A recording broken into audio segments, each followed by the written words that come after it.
Let me tell you about a mom I was working with who was losing sleep over her finances.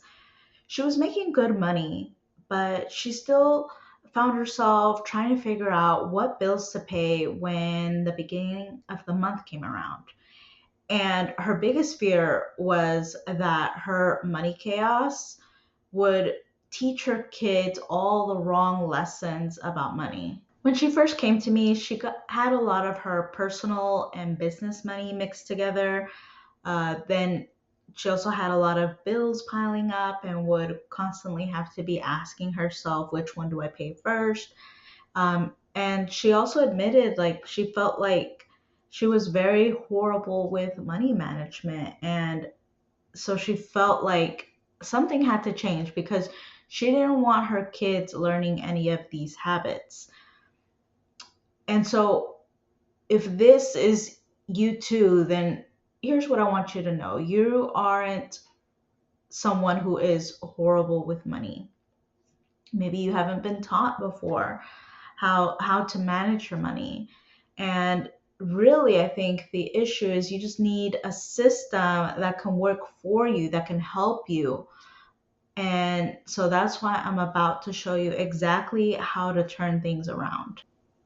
So we're going to go over a few simple things that you can take action on today. The very first thing is, are you separating your personal and business money?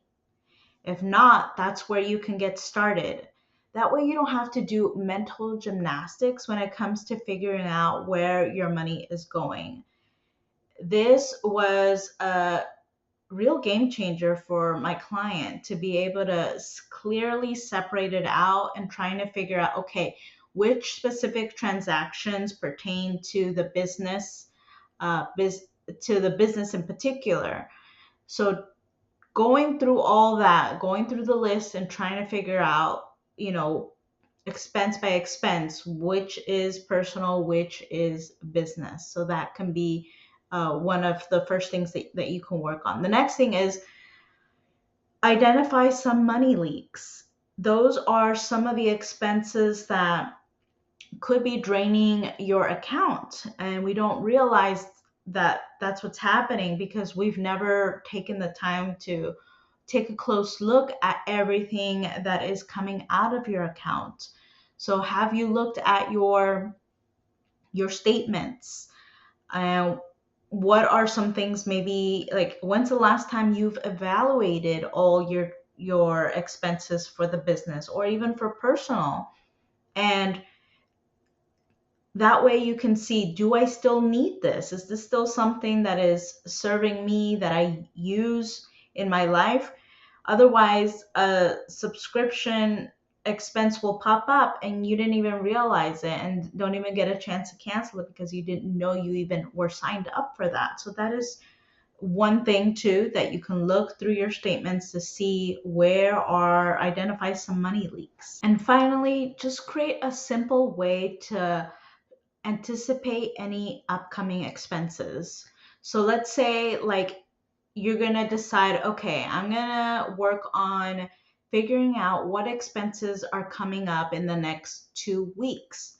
And so based on all the due dates of some of the bills that you have coming up, you can put that on your calendar or put that on a spreadsheet and get organized that way. And then you can add up all those expenses and see, okay, within the next 2 weeks, here's what I have going on. Now, what's some of the sales that I anticipate if you're a business owner? And if you're not a business owner, like what's your income? What's the paycheck you expect to get within those 2 weeks? And so figuring out there, like, okay, do I have enough to cover that? And so here, what we're doing is like proactive planning. And that is what can help you make a decision ahead of time if you need to move things around so that all the numbers can work. And so after doing all of this for my client, it was a big help Not only was she able to gain clarity on her finances, but then she was finally able to start paying herself consistently as a business owner. It was something that she wasn't able to manage to do before. But think about it, from random withdrawals whenever she needed money to actual steady personal income from her business. And of course, it wasn't perfect in the beginning. That's something that still you need to tweak as you're still learning your own personal habits, whether it comes to spending or figuring out the sales that you get throughout a certain period of time. But it was being able to make progress every week. And that alone was able to give her confidence and peace of mind. So, if you're ready to stop that money chaos and create this kind of clarity in your life, then I would love to help. When you sign up with Money Clarity, you get my support through all these steps, and we'll also together create a personalized plan and system. That way, you are able to make more progress with increasing your savings and paying off your debt.